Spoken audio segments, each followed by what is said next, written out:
He who possess most must be most afraid of loss. Oh, itu pelajaran luar biasa dari Leonardo da Vinci. Ia yang punya paling banyak biasanya punya rasa takut kehilangan paling besar. Kalau ini sederhana sebenarnya.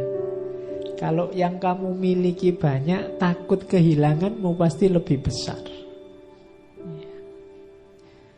Ini nasihat buat kita. Hidup kita jangan tergantung pada kepemilikan. Kalau hidupmu tergantung pada kepemilikan, maka hidupmu akan diwarnai oleh rasa takut kehilangan.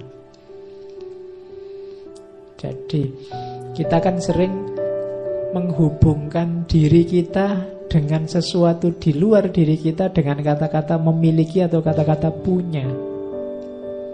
Aku sekarang punya pacar loh. Itu alamat kamu akan berhadapan dengan ketakutan kehilangan pacar. Yang tidak punya pacar tidak punya ketakutan kehilangan pacar. Ya. Salahnya di mana? Salahnya di relasi yang kamu sambungkan dengan pacarmu tadi loh. Salahmu sendiri pakai kata-kata punya, pakai kata-kata memiliki. Wong sudah bolak-balik dibilangin pacaran itu tidak mesti memiliki. Kamu masih memiliki terus. Ya, kalau memiliki kamu akan berhadapan dengan monster yang namanya kehilangan. Ya. Oke ya, ya tergantung strategimu lah gimana caranya kalimatnya biar tidak punya atau memiliki. Aku sekarang apa ya? Yang tidak punya gitu loh. Aku sekarang ada pacarnya loh. Ada pacarnya. Oke, ya pokoknya jangan dianggap memiliki lah. Emangnya pacarmu itu milikmu kan tidak? Iya. Ya kalian sedang saling membantu berdua, bertukar fungsi, bertukar manfaat. Tapi jangan poses. Harta juga begitu. Aku sekarang punya laptop. Ini laptop milikku loh. Ya sudah, kamu akan berhadapan dengan pada saatnya kamu akan kehilangan laptopmu. Oke, sehingga kalau laptopmu error, rusak, kamu sedihnya luar biasa karena ini kemarin milikmu. Itu yang agama menasihati kita, wanti-wanti jangan tergantung apapun selain Allah. Karena pasti kamu akan takut dan akhirnya kecewa. Karena semua yang selain Allah pasti akan meninggalkanmu, jenisnya apapun. Jadi kalau ingin hidup tenang, kurangi keterikatan dengan apapun. Harta, keluarga, anak, istri, dan lain-lain. Bukan berarti nggak boleh dekat, Kak. Yang ngelarang dekat siapa? Jangan terikat. Terikat itu nama lainnya tergantung. Biasanya mengujinya dengan kalimat kalau tidak. Kalau tidak kamu, aku ndak. Kalau tidak ada kamu, hidupnya gelap. Kalau tidak laptop ini, aku ndak bisa kerja. Kalau ndak ngerokok, pikiranku bunek. Itu ciri-ciri ketergantungan. Begitu ada kata-kata kalau tidak, berarti kamu tergantung. Ada poses di situ dan punya potensi kamu kecewa dan kehilangan. Kecewa, kehilangan, rasa takut, kumpul semua di situ. Dinasehati oleh Leonardo da Vinci, he who possess most must be most afraid of loss. Maka yang paling gelisah dengan kehilangan, kalau harta ya orang kaya. Orang yang lebih kaya dia lebih takut kehilangan. Sementara yang lebih tidak punya apa-apa, takutnya lebih sedikit. Mau takut kehilangan apa, mau tidak punya apa-apa. Ya, logikanya sesederhana itu. Makanya jangan mudah tergantung. Terus yang kedua ini, he who think little errs much. Ini kebalikannya. Selama ini kan kamu merasa bahwa kalau banyak mikir banyak salahnya. Ndak, katanya Leonardo kebalik. Justru kalau kamu jarang mikir kamu akan sering salah. Kenapa? Kamu ndak terlatih berpikir. Jadi justru ndak apa-apa apa-apa. Kamu berpikir keliru ya nanti diperbaiki, berpikir salah ya nanti diluruskan, dibenarkan. Berpikirlah terus, tidak masalah. Lama-lama kamu bisa terlatih berpikir kritis, berpikir benar, berpikir lurus. Kalau kamu jarang berpikir, akal otaknya jarang digunakan, ya masih mudah tersesat dalam berpikir. Jadi jangan takut berpikir. Nanti kan banyak mikir, banyak kelirunya. Iya, tapi setelah keliru akan ada perbaikan. Tapi kalau kamu tidak pernah mikir, kamu tidak tahu salahmu di mana. Begitu saatnya kamu mikir, kamu akan salah. Jadi siapa yang berpikirnya sedikit justru punya potensi salahnya besar. Jadi tidak usah takut berpikir. Berpikir saja. Berpikir itu fasilitas yang diberikan oleh Allah dan luar biasa. Berpikir itu punya ciri kebebasan yang hakiki. Tidak ada orang yang bisa dihalangi saat dia berpikir. Kalau fisikmu bisa dihalangi, bisa dipenjara, bisa dicegah, tapi kalau pikiran tidak. Kamu ingin apapun, kamu punya maksud apapun, kamu menggambarkan, menjelaskan apapun, kalau itu adegannya dalam pikiran, tidak masalah. Di situ ada kebebasan. Maka berpikirlah. Kemudian ada lagi, nah gandengannya mikir itu ngomong, he who truly knows has no occasion to shout. Dia, siapapun yang sudah tahu dengan pasti, biasanya tidak ada lagi kesempatan untuk teriak-teriak. Orang yang masih ribut dengan kebenarannya, biasanya dia masih belum terlalu yakin dengan kebenarannya. Orang yang masih sibuk ingin menunjukkan salahnya orang lain, biasanya itu dilakukan dalam rangka menegaskan benarnya dirinya. Kalau dia masih butuh ingin menegaskan benarnya dirinya, sebenarnya dia belum terlalu yakin dengan kebenarannya sendiri. Jadi he who truly knows has no occasion to shout.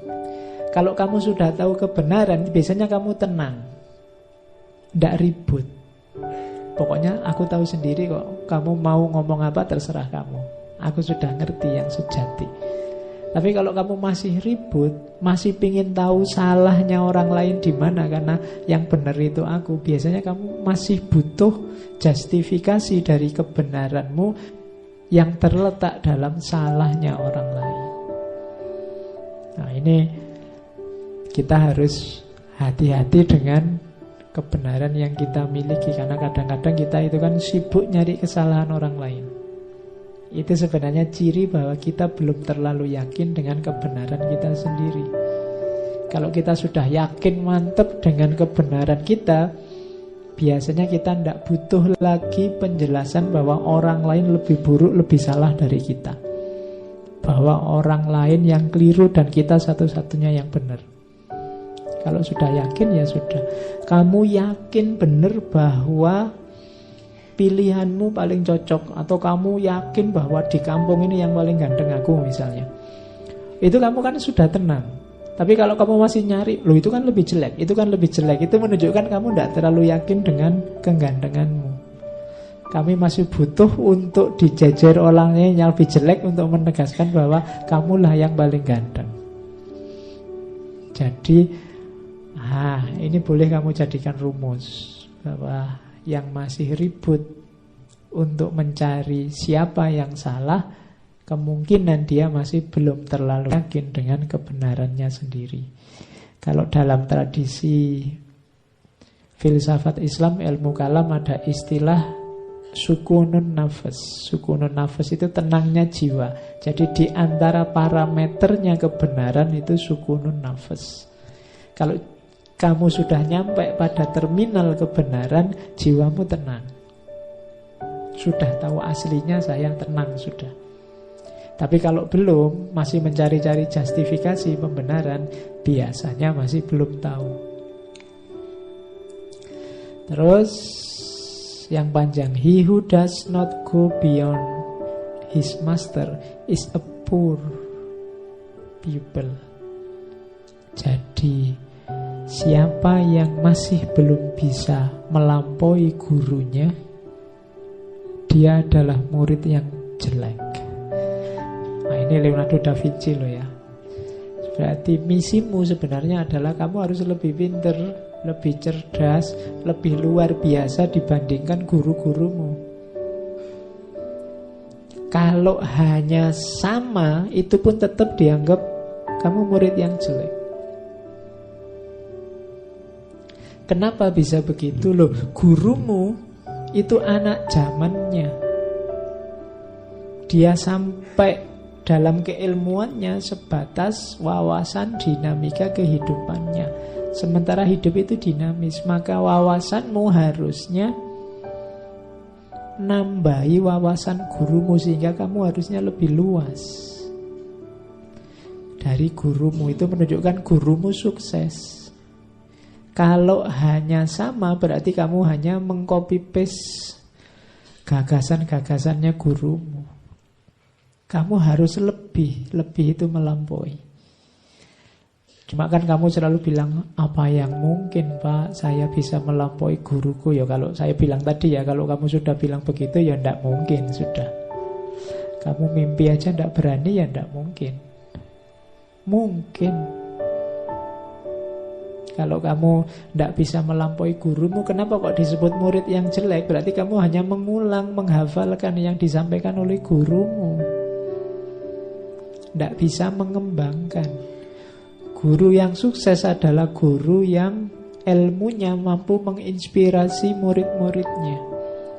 Menginspirasi itu bukan cuma mengulang kata-katanya, tapi melahir gagasan-gagasan baru yang dipicu oleh wawasan keilmuan yang disampaikan oleh gurunya.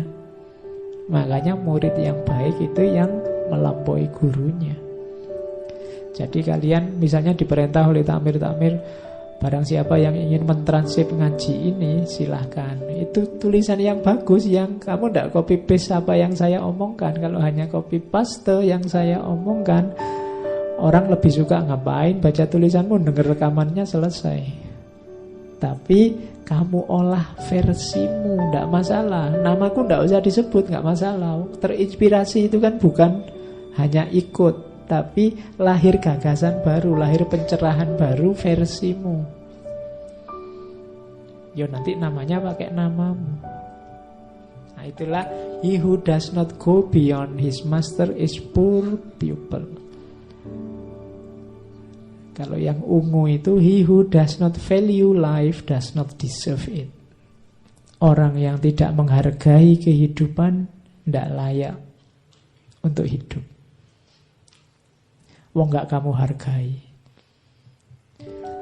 Oke, ini penjelasannya kalian sudah ngerti. He who wishes to be rich within a day will be hanged within a year. Siapa yang ingin kaya mendadak, dalam sehari dia ingin langsung kaya, maka tunggulah setahun lagi dia akan digantung. Tidak ada jalan instan untuk sukses. Jangan mudah tertipu oleh iklan-iklan promosi. Kaya mendadak, ikut ini sebentar saja langsung wis tau, wis ndak ono rumus kayak gitu, ndak ada.